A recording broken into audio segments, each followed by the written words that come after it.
दोस्तों, समुद्र की लहरें आज भी कुछ छुपाती हैं। हर लहर जैसे कोई अधूरी कहानी दोहराती है और उन्हीं लहरों के नीचे कभी एक नगरी बसती थी, द्वारका। एक ऐसी नगरी जो सोने से नहीं, धर्म से बनी थी, जो पत्थरों से नहीं, नीति और न्याय से खड़ी थी। कहते हैं द्वारका भगवान श्री कृष्ण की नगरी थी। लेकिन सवाल यह है, अगर भगवान खुद वहां रहते थे तो द्वारका डूबी क्यों? द्वारका कोई साधारण नगर नहीं था। यह एक योजनाबद्ध नगरी थी। चौड़ी सड़कें, ऊंचे महल, रत्नों से जड़े दरवाजे और समुद्र से घिरी 7 प्रकोटों वाली सुरक्षा। पर द्वारका की असली ताकत सोना चांदी नहीं थी। उसकी ताकत थी धर्म। यहाँ अन्याय को जगह नहीं थी। यहाँ राजा भी नियमों से ऊपर नहीं था और सबसे ऊपर थे भगवान श्री कृष्ण, जो राजा भी थे और सारथी भी। महाभारत का युद्ध खत्म हो चुका था, धर्म जीत चुका था, अधर्म का अंत हो गया था। लेकिन युद्ध की जीत के साथ एक और समय शुरू हुआ, कलयुग का आरंभ। यादव वंश, जो श्री कृष्ण का अपना वंश था, अब धीरे धीरे अहंकार की ओर बढ़ने लगा। जिस वंश ने अधर्म के खिलाफ युद्ध किया, वही वंश अब स्वयं को अजेय समझने लगा। एक दिन कुछ आर्ष द्वारका पहुंचे। यादवों ने उनका मजाक उड़ाया। हंसी ठिठोली में उन्होंने धर्म की मर्यादा तोड़ दी।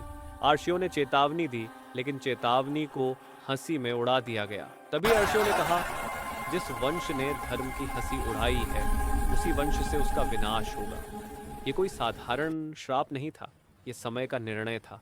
सब कुछ देखकर भी भगवान श्री कृष्ण चुप थे। क्यों? क्योंकि श्री कृष्ण जानते थे, जब समय बदलता है तो स्वयं भगवान भी उसके नियम नहीं बदलते। श्री कृष्ण जानते थे कि अब द्वारका का उद्देश्य पूरा हो चुका है। धर्म की स्थापना हो चुकी थी। अब समय था धर्म के रक्षक के हटने का। श्राप के अनुसार यादव आपस में लड़ने लगे।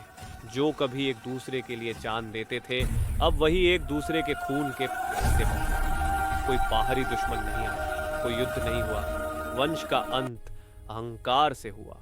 जब अंतिम यादव भी गिर पड़ा, तब भगवान श्री कृष्ण ने आकाश की ओर देखा।